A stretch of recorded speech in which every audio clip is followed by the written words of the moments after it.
ঈদের নামাজ আদায় করার সহজ এবং সঠিক নিয়ম।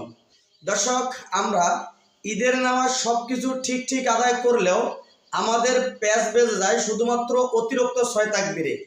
তো আপনি সহজ এবং শুদ্ধভাবে সুন্দরভাবে নিয়ম তারতিল অনুযায়ী কিভাবে ঈদের সালাত আদায় করবেন, আজকের এই ভিডিওটা আপনি যদি সম্পূর্ণ দেখে ঈদগাহ মাঠে চলে যান, আমি আশা করব ইনশাআল্লাহ আপনার ঈদের নামাজে আর কোনো প্যাচ লাগবে না। তো দর্শক শ্রোতা, কথা না বাড়িয়ে চলুন ভিডিওর মূল পর্বে যাওয়া যাক। আপনি কিভাবে ঈদের নামাজটা শুদ্ধভাবে সঠিক নিয়মে আদায় করবেন। ইমাম সাহেব যখন দাঁড়িয়ে প্রথম তাকবীর দিবে, আপনি আল্লাহু আকবার বলে হাতটা বাঁধবেন। বাঁধার পরে ইমাম সাহেব সানা পড়বে, আপনিও সানা পড়বেন।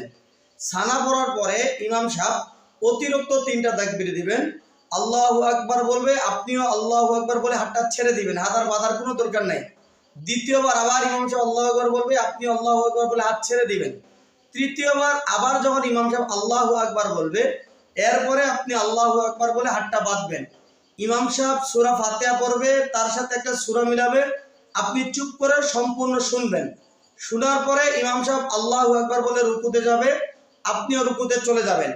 ইমাম সাহেব রুকু থেকে উঠে 2 সেজদা করবে, আপনিও 2 সেজদা করবেন। এরপরে আল্লাহু আকবার বলে ইমাম সাহেব খাড়া হবে, হওয়ার পরে এরপর আর কোনো তাকবীর থাকবে না। ইমাম সাহেব সর্বপ্রথম সূরা ফাতিহা পড়বে, এরপরে একটা সূরা মিলাবে। আপনি সব কিছু চুপচাপ শুনে থাকবেন।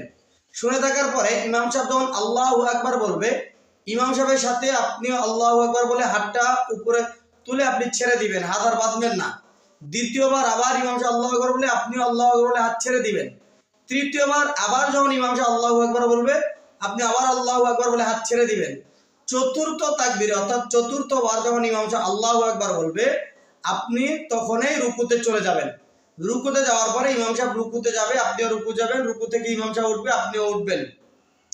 এরপরে ইমাম সাহেব 2টা সেজদা করবে, আপনিও 2টি সেজদা করবেন। করার পরে বৈঠক করবেন।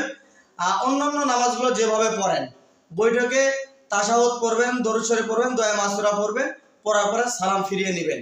এই হলো ঈদের নামাজের নিয়ম এবং তারতিল। তো দর্শক শ্রোতা, আশা করি ভিডিওটা থেকে আপনি নতুন কিছু শিখতে পেরেছেন।